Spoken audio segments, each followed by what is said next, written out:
Sheldon Primus. Welcome to the Safety Consultant Show with Sheldon Primus, where we blend safety smarts with business brilliance and a pinch of Sheldon's signature wit.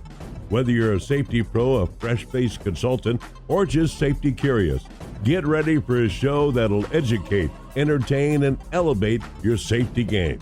Let's dive into the art of consulting with your safety Sherpa himself, Sheldon Primus. This episode is powered by Safety FM. My man, Gabe, welcome back to the show. How you doing? Yeah, I'm doing good, Sheldon. Good to see you. Thanks for having me on again.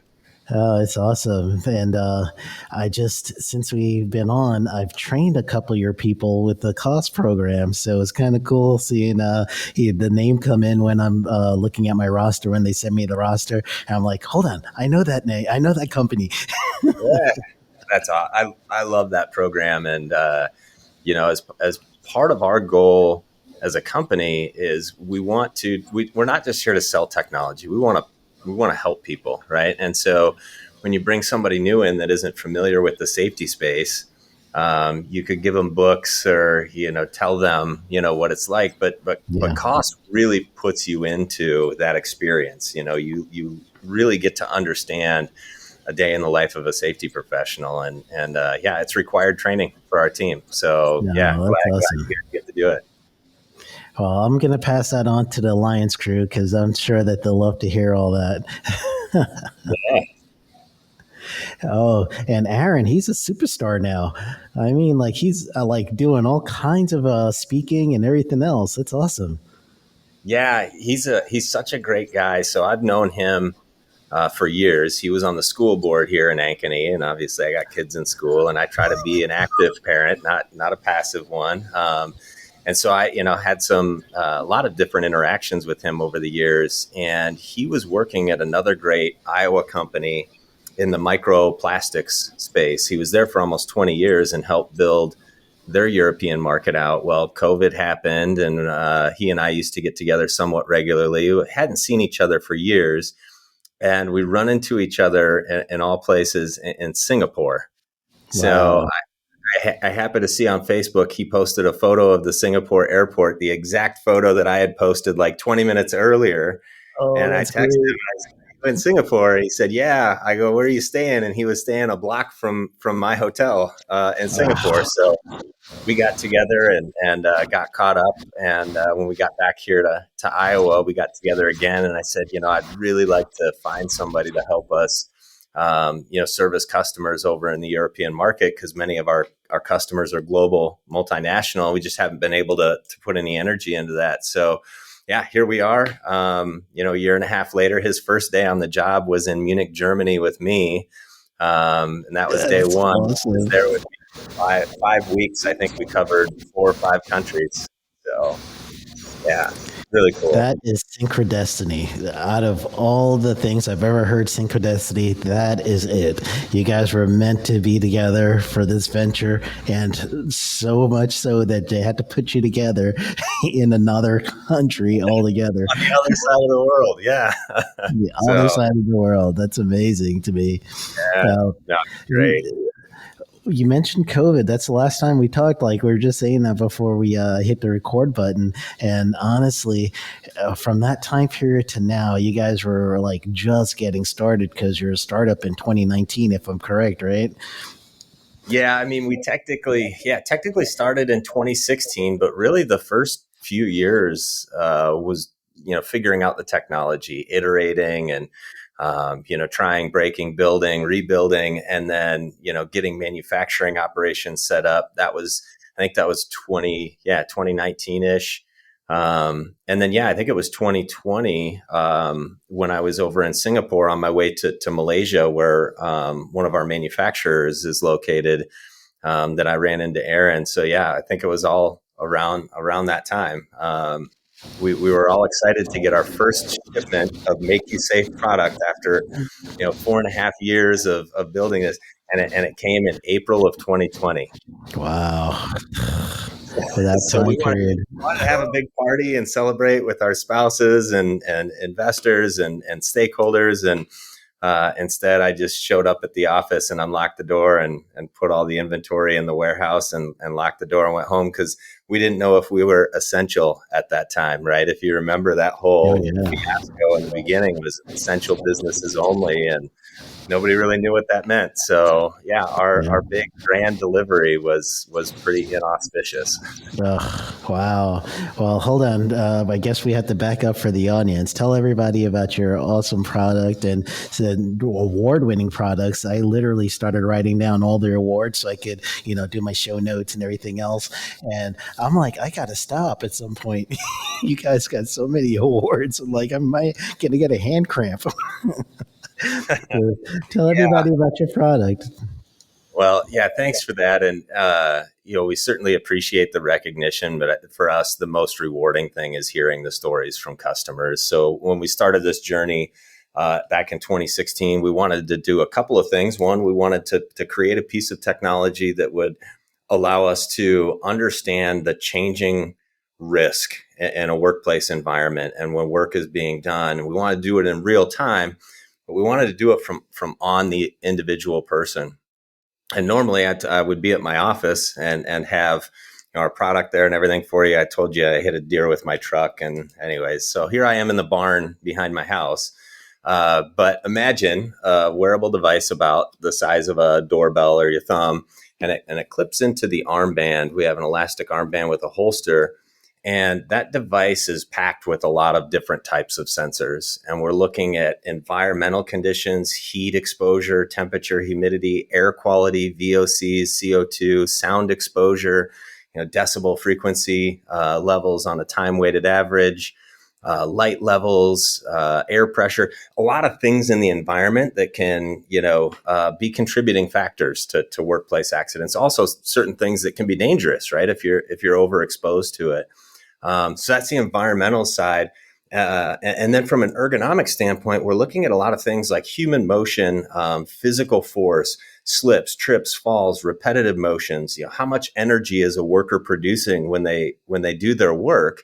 And how does that compare to their peers? What can we learn, from how they're experiencing it compared to their coworkers? And then lastly, also a communication device. And so workers can simply push a button and speak a voice command in, or just report something from the front line. So we have customers that use it for,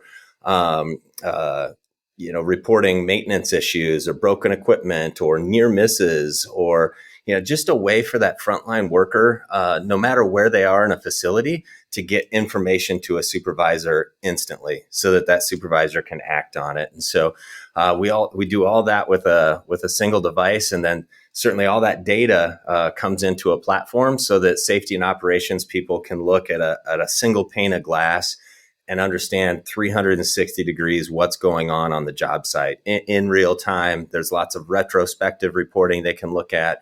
We use AI to process trends, what is changing, what's improving or not getting better, things like that. Wow. That seems to me like a bunch more features than the last time we talked.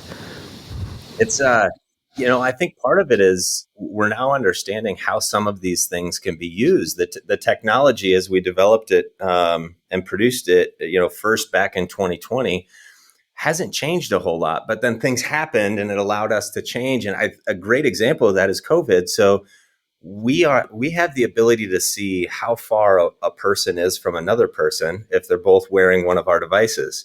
And so within a few weeks of COVID, we created reporting so that if somebody got sick, the supervisor didn't have to go, hey, give me a list of all the people that you were within 6 feet of for 15 minutes or more.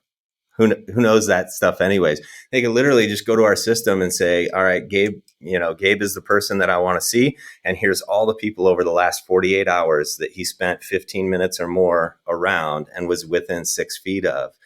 And that unlocked a variety of things for us that now we're doing more human to machine interaction, human to facility interaction, all of these, smart Industry 4.0 technologies that companies are investing in to make their machinery and equipment smart is great, but they've left the worker out of that scenario. So now that we have a connected worker technology, Well, as that worker approaches the machine already knows who I am. The machine can see, am I authorized to use me? Is my training up to date, right? I can unlock Yeah. and turn on for that worker. We can speed up and slow down assembly lines, conveyor systems based on how many workers and who those workers are in an area. So there's just a lot that unlocked for us when we started figuring out use cases with our customers. That seems like, to me, in the back end, you're working with stuff like ladder logic in order for that to coordinate. It also seems like your data storage has got to be ridiculous in order to do that. I don't know what you're paying for in storage, but oh my, that seems a Well, lot to me. I'm excited to say I think it was last month we had almost 25,000 work shifts last month that we covered.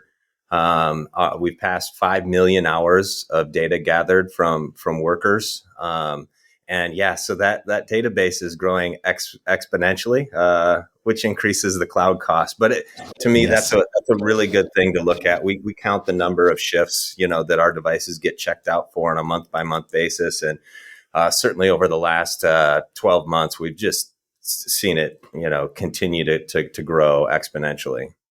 Yeah, I can imagine. And then also, now that you've had so many years doing this, you might start, like you mentioned earlier, not only getting trends, but you might have industry trends starting to appear with your clients.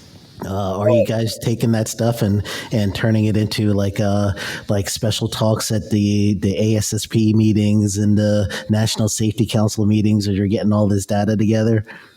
Yeah, that's a great point. We're just getting to the place now where we have, a few years worth of data, and we can begin to look at trends across all of our customers or across geographies or across industries. And, one little tidbit, for example, I can tell you over the last 3 years, don't hold me to this, but I believe it's 1.7 degrees. It's about a 1.7 degree increase in the ambient temperature exposure of workers over the southern half of the United States.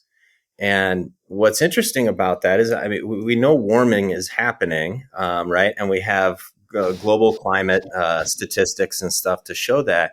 But then what does that mean for the workers, right, that are working on these job sites? And if that trend continues, we can begin to say, well, if we project this out, what does that mean in 5 years? And how should we as a company begin to proactively think about what is our strategy that if this continues on this trend, what's that going to do to the operations of the business?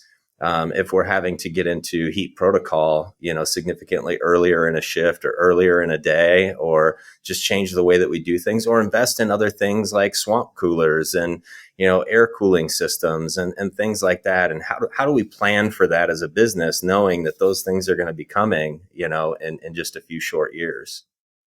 Yeah, and then now if you cross that data over with high humidity areas, then you're also thinking about vector control for mosquito controls that could lead to viruses that way. And with that information, I would imagine that if you do have those trends, you can start thinking, all right, well, your south location really is going to need some foggers for the night shift. And you might end up seeing, data that might relate to, excessive heat that will lead to, well, I don't know if you can do it yet, but I'm just us, spitballing here. But would any of that lead to where now you're seeing the fatigue factor of the workers with some of this temperature increase and everything, like the capacity of the worker starts getting reduced?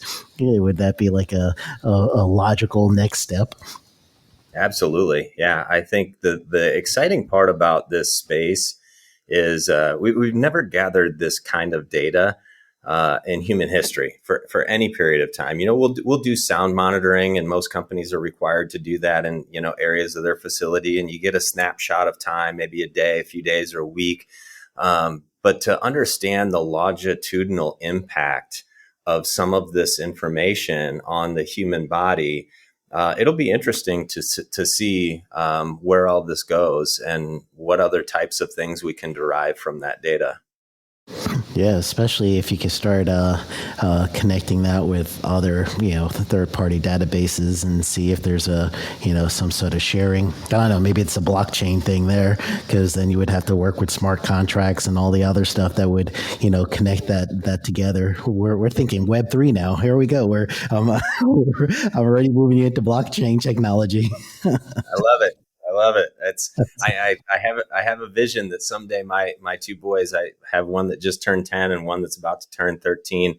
Maybe someday they'll have a job where they're working with our data for some other industry or the medical industry or healthcare industry, or who knows, but they'll have access to, a decade's worth of data that was gathered about exposures that directly happen to workers. Oh man, that's great. And your technology I honestly think later on, especially when the data starts getting better, could be a replacement for the numbers such as days away, restricted transfer, or total recordable injury rates that the regulators and even insurance companies feel like that's the measurement of how safe a company is, if those total recordable injury rates are so low. And the data says that it takes so many years for the correlation between TRIR and actual worker safety and let's say safety culture. That data doesn't go together, but your data does. Your data can actually show where you're actually seeing workers who are getting not only monitored, but with intervention, that the company is proactive, not waiting for lagging indicators. You're doing leading indicator work. So if there's a way to coordinate, or I don't even know if it's coordinate's the right word, but just for that type of proactive data to be more of an indicator than reactive lagging indicators, that's a better measurement of how safe a company could be, or even measurement of what your experience modification rate should look like. Oh yeah. So, and you're right. I mean, from a regulatory standpoint, regulation often lags behind technology, right? And in a lot of ways, it has to. But you're starting to see some things. California is always a really good place to forecast, right? Because they're typically ahead on the regulation curve, like it or hate it. Don't need to get into that part of it, but yeah. They're passing on a lot of regulation right now around heat exposure. We know that that's a really big focus for OSHA, and has been for a couple of years now.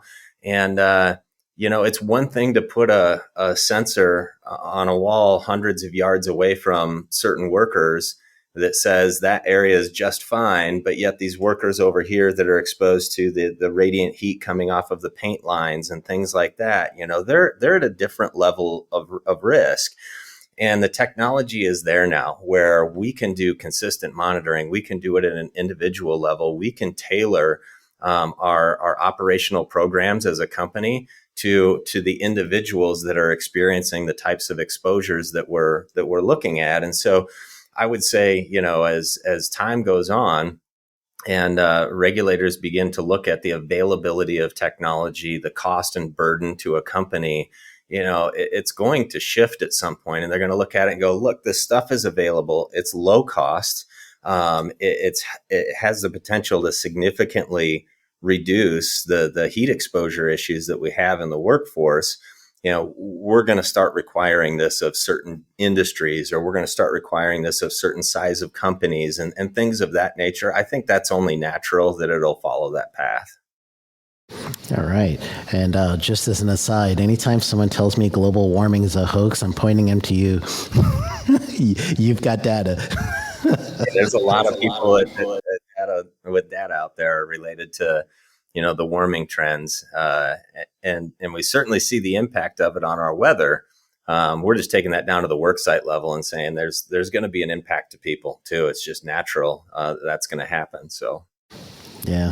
Hey, can I put you in a spot with you don't have to give me client names, but I'm going to throw this out in a nice little web. So here is me putting you in the spot. One positive, one negative. One positive is what kind of data is being gained that you never thought your technology would do, but a client kind of put it together, and maybe it's maybe not only the capability but the relationship that the client figured out that you're like, oh, I didn't even think of that. And that's the first question. Then the second question is, what is the same relationship thing that you wish someone never found out? And you're like, man, why are they using my technology for evil? So those two things, if you could, I don't want to put you too much on the spot, but at least tell me those two things, if it's even come up in your mind yet, or you've made that relationship yet.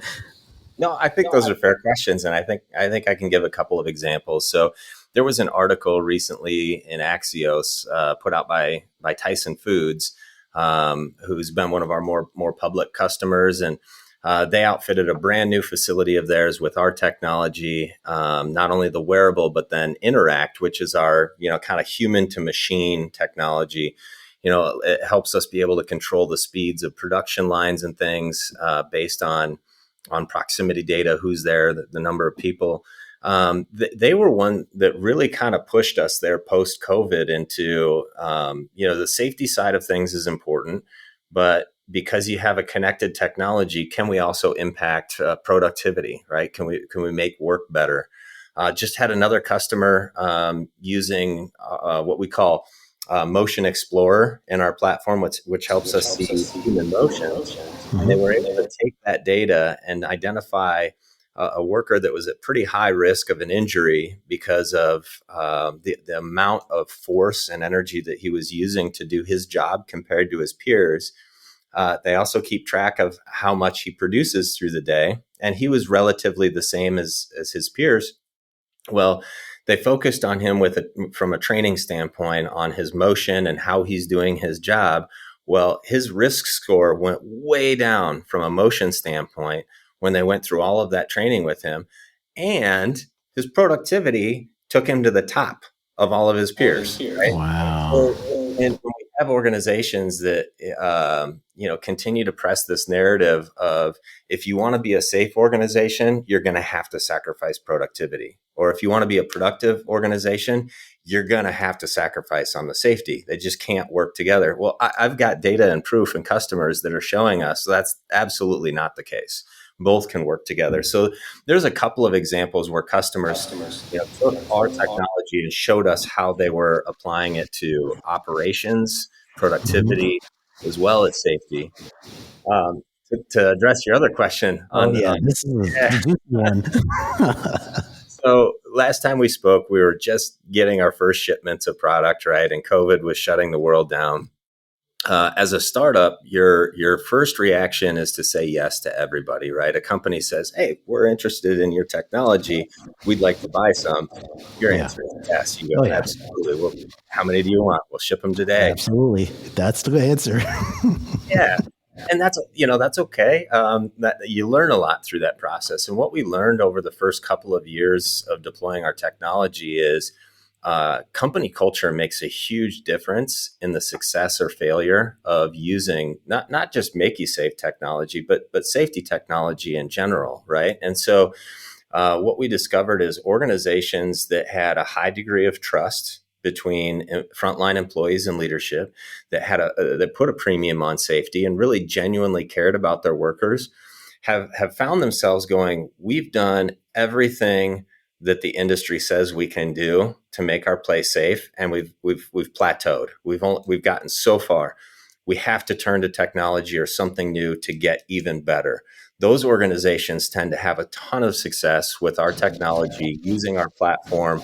The interaction between the workers and leadership is incredibly positive.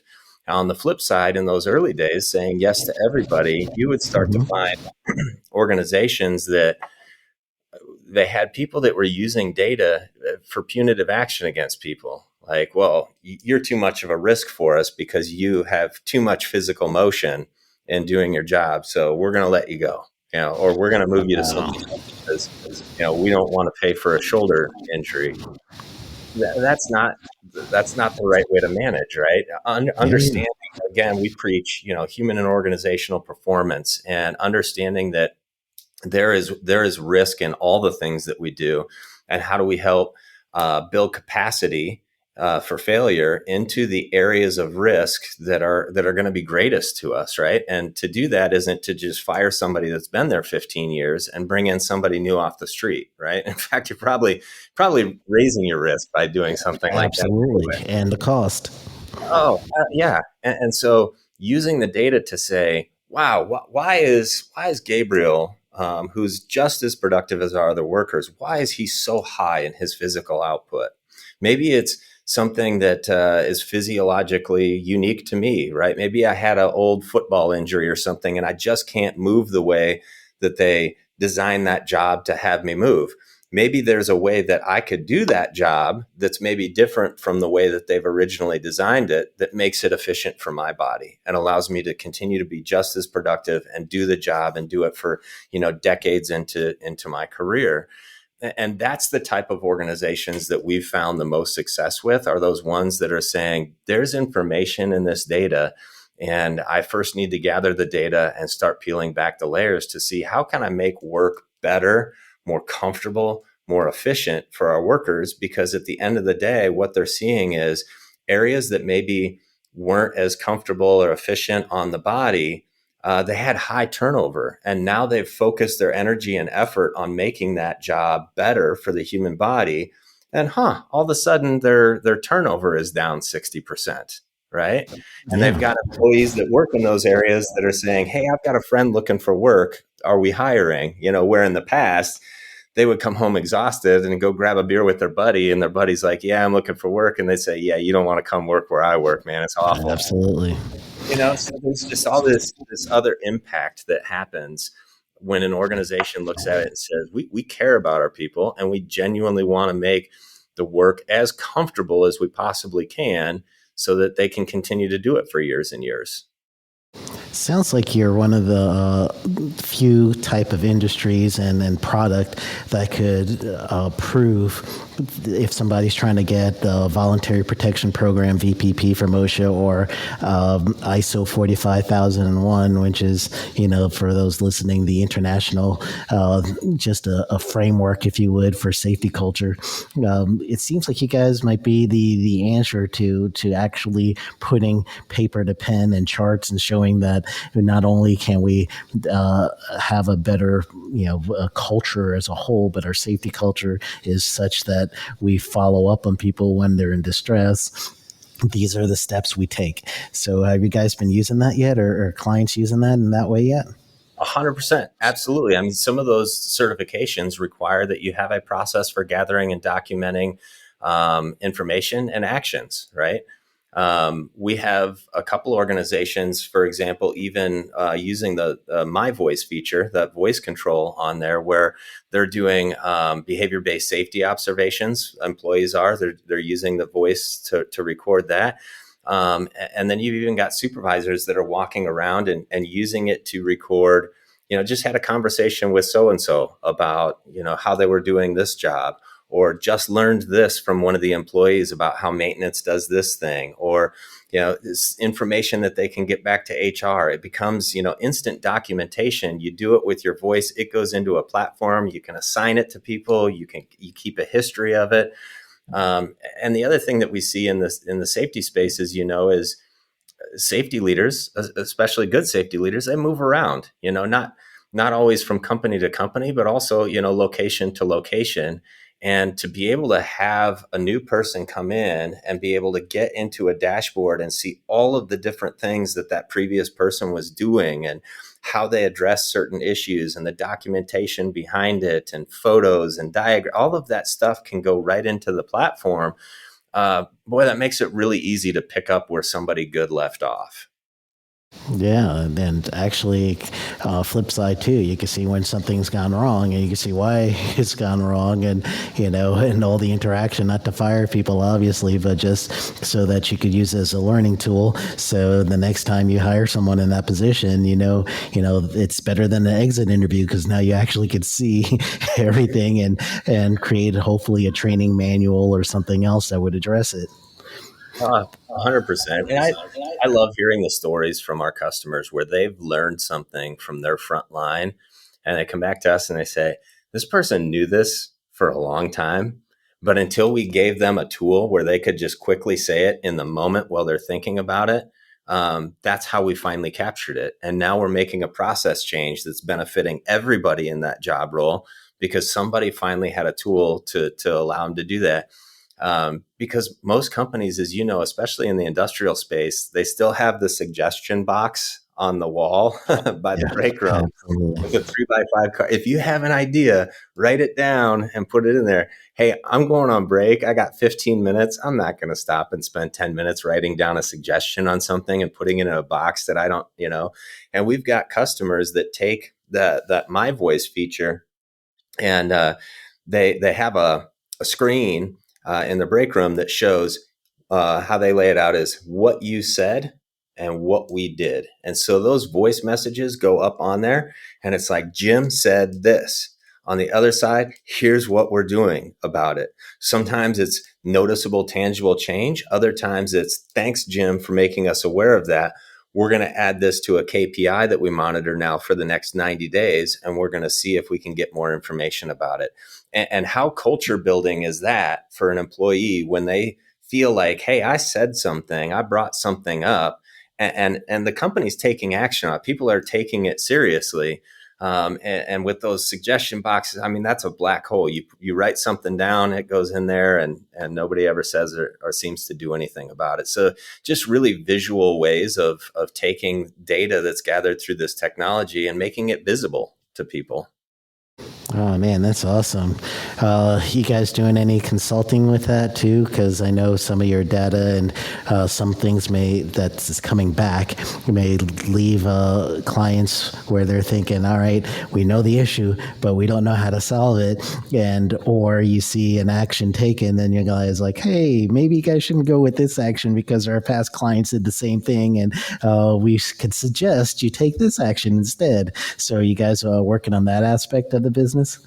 Yeah, I'll mention a couple of things with that. So one, going back to cost, why do we train our people to really be able to walk the walk and talk the talk? Now, again, it's a different world to be a safety practitioner and be on the floor, 24/7, like those folks are.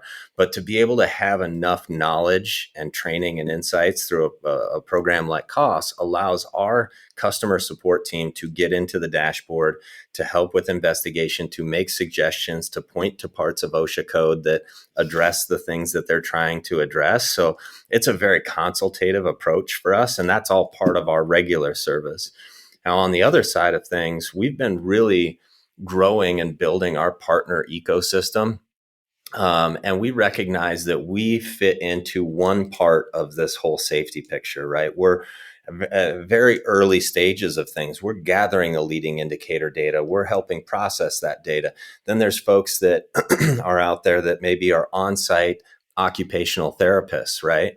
And they're the ones that are helping design the jobs ergonomically or helping address ergonomic issues. And they can use our data to help do their job better. And then you've got folks down the line that manage all of the, unfortunately, accidents still happen, although we see on average, at least a 50% decrease or more in recordable accidents with our customers than they were previously at. So a significant decrease, but things still do happen.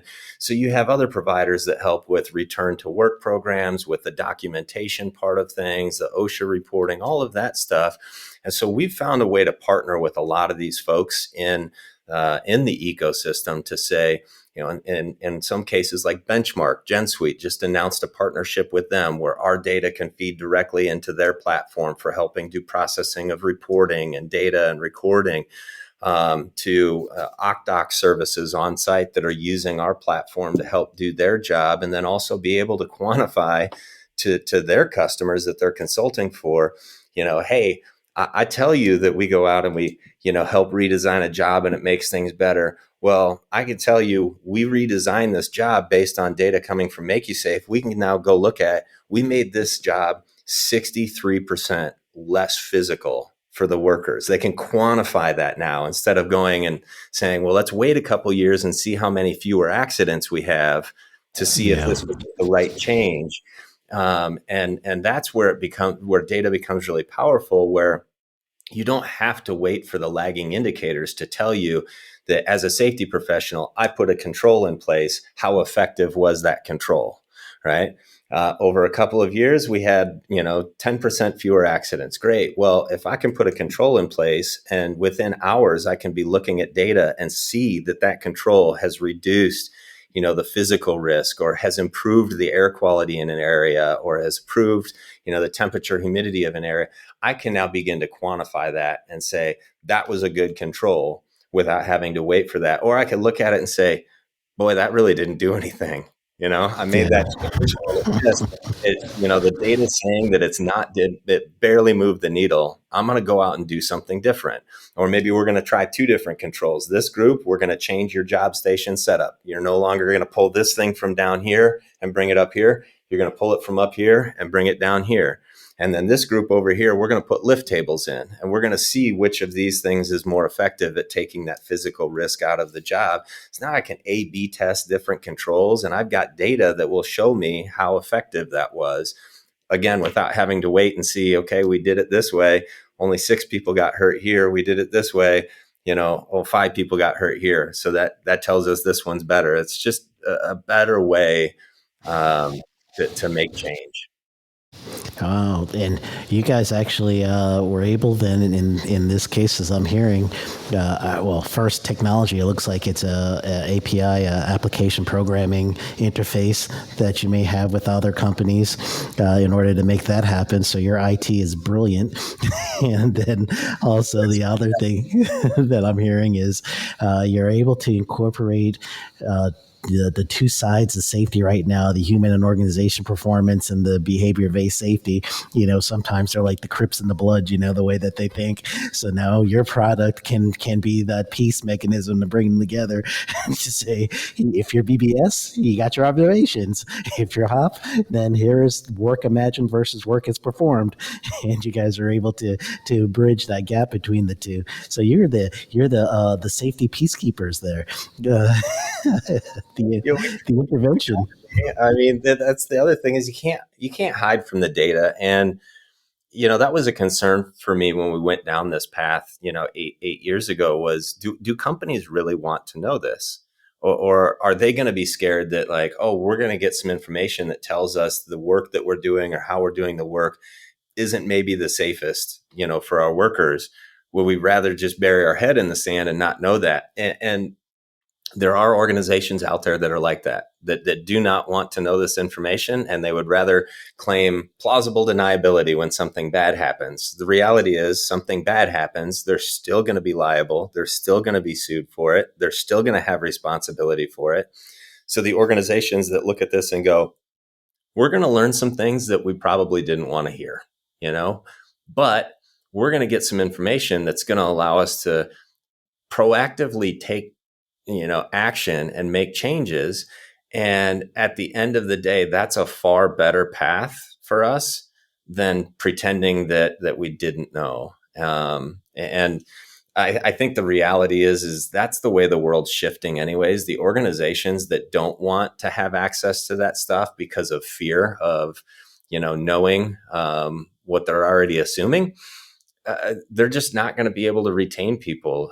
People are going to want to go work at places where they're valued and that the company's making sure that they're getting home safe at the end of the day. So yeah, I think we're going to just continue to see more and more people move towards that. Yeah, that's great. And as we're talking, I have so many clients, so I'm like, they need you. So I might have to send you like a list of a referral list, because honestly, there's a couple of manufacturing, and I'm sure your product could be used for more than manufacturing in different industries, but specifically in manufacturing, I got a couple of clients that I'm like, ooh, and they're not too far from you either. So I'm like, I might have to, now that I understand your new, new to me, because the last time we talked was so long ago, but now I understand how you guys have progressed, the data and the active learning that you guys did as an organization. It seems like there's just like consultants that are listening to this. I'm sure all of us are like, it'll make our job easier if we could plug in our clients to what you're doing. And then when we show up, we're going to do our mock OSHA audits or our training and everything else that we do as consultants. But now the data is some of the things, especially good, solid data. Now we could help them with the transition into just what they call is a swamp, safety without any management principles, swamp, or normally occurring reactive management. So we could get them out of that mindset and then get them, into, actual safety culture. So that's what goes into my consultant brain as I hear what you're saying here. Is that fair to say? Oh, absolutely. And think about, when you walk into a blank canvas of a job site, you're going to do your best to go around and look, for what you see is out of place. And you want to hope to be in the right place at the right time. And that's really, the struggle for any safety person, right, is trying to be in the right place at the right time. Well, if you have access to data that says, this is going on in this area, here's the workers that are exposed to it, here's how it's been trending over time, you can begin to prioritize, if I'm working with this customer, where I can be most impactful for them. And you can begin to say, we're going to focus on this for the next 90 days. And then I can also tell you the next thing we're going to focus on is this here. But this is your highest risk. Let's put some energy and effort into it. Let's quantify the results through the data and then move on to the next thing, right? Versus just a kind of a shotgun approach or, maybe just a traditional approach of, well, we know if I come in and I speak about proper lifting and setting your back techniques, then we're going to have an impact. Well, that's great, but maybe not all 500 workers in that facility need to hear that message. Maybe this group over here needs to hear something completely different, right? So I think we're also finding a lot of results on the insurance side of things where their risk professionals are looking at our data for a mutual customer and they're going, hey, we've got ergonomists on staff. We've got industrial hygienists on staff. We have CSPs on staff, right, for the use of our customer. I'm going to send them to this place and they're going to look at this thing because the data is telling us that's the problem.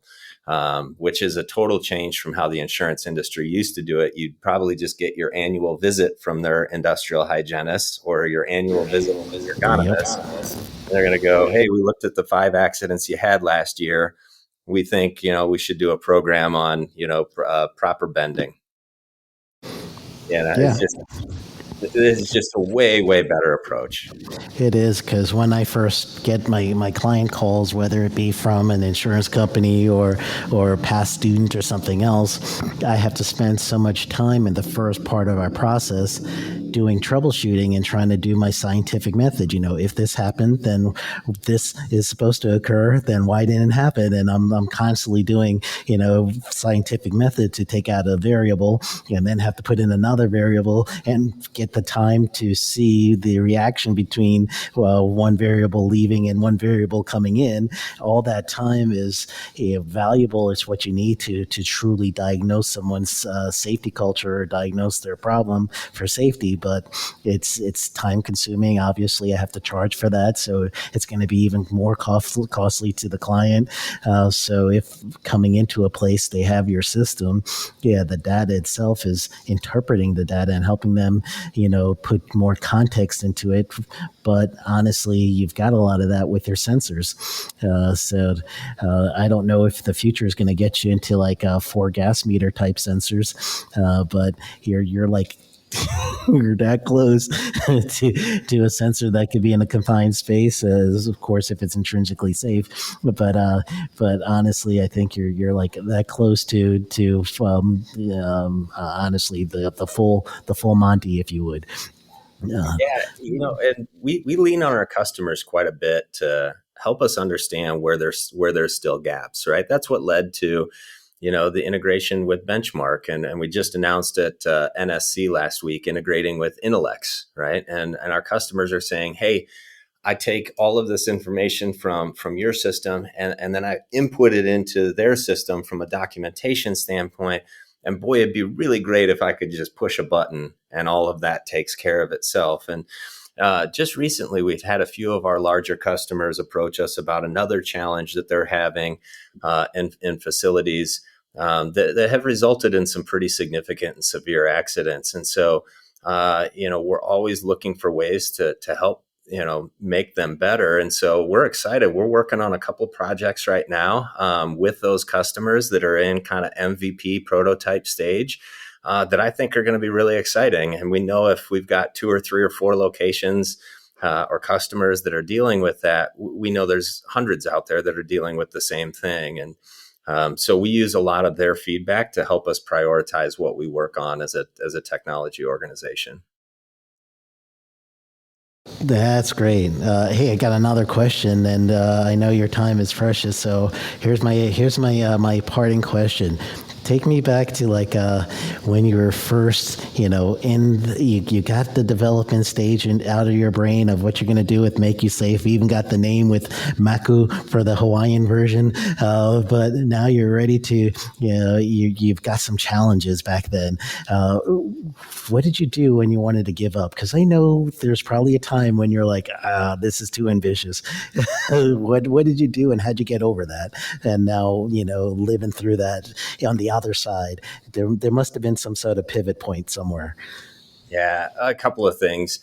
What we're doing is important. It's too important, right? This wearable safety technology, data gathering, and making business decisions based on data, it's a process that's coming, right? And we're fortunate to be at the forefront of that. So it's new and exciting every single day, but it's extremely important. And the thing that continues to drive us is when we get that call from a customer that says, you'll never believe what we just avoided, or you'll never believe what we just learned. Thank you. Your technology is helping us. That's a rewarding driver. And then 2, God's hand has been on this journey since day one. I felt like this was exactly what I needed to do based on my family history. I think I mentioned last time my great-grandfather walked out of a factory for lunch to have a date with my great-grandmother, and the factory exploded and killed all of his coworkers. So I wouldn't even be here because of an industrial accident had he not decided to take his lunch break and go on a date. And then my father being a safety manager for 20 years and hearing the stories and challenges of what he was working with, in a way, I feel like carrying on, a family legacy, is a big driving force behind this. And, just feel really fortunate that I've been put in this place and the doors continue to open to us with wonderful people like yourself that help get the word out there and share what we're doing. And every day is just something new and exciting. That's awesome. Well, thank you so much. Tell everybody how to reach you. Yeah. And any new projects, especially if you're going to be out. And I know you do a lot of the events, and I don't know which ones are coming up, but tell everybody about how to get to you. Yeah, I mean we're at a lot of the major shows. We're just at NSC. We were down in Denver at the ASSP show. I know we've got a variety of events coming up. We've got a lot of those listed on our website. So MākuSafe.com, that's MAKUSAFE.com is our website. Certainly find us on LinkedIn. We're always celebrating our customers' successes and what they're learning and sharing their stories. And certainly easy to find us on LinkedIn and other social media platforms as well. Excellent. Gabe, thank you so much for coming back. It's been awesome. Sheldon, I can't wait to do it in person. We got to get together sometime. That's absolutely true. I really need to get back out and get in the circuit and all that stuff. I'm having too much fun, but I do want to get back and start speaking again and seeing people at the actual events. I haven't been a physical event since the year that ASSP went from ASSE. I was one of the speakers then, so that's been quite a while. It's been a minute. Yeah. Well, let's get you back out there. All right, deal. Well, thank you, and tell everybody, especially Aaron and the crew that I've taught. I'm so proud of them, and I'm sure Ryder's proud of you because he mentioned you like right away, your instructor, and he was like, Sheldon, you got to talk to this guy. So, That's awesome. Love Ryder Cobb. Great guy. And yeah, thank you so much for having me back on. Happy to come chat with you anytime. all right, thank you.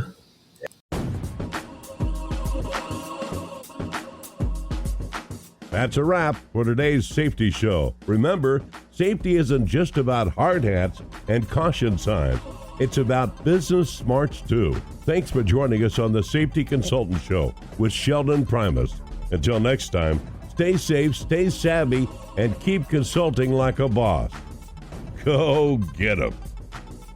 The views and opinions expressed on this podcast or broadcast are those of the host and its guests and do not necessarily reflect the official policy or position of the company.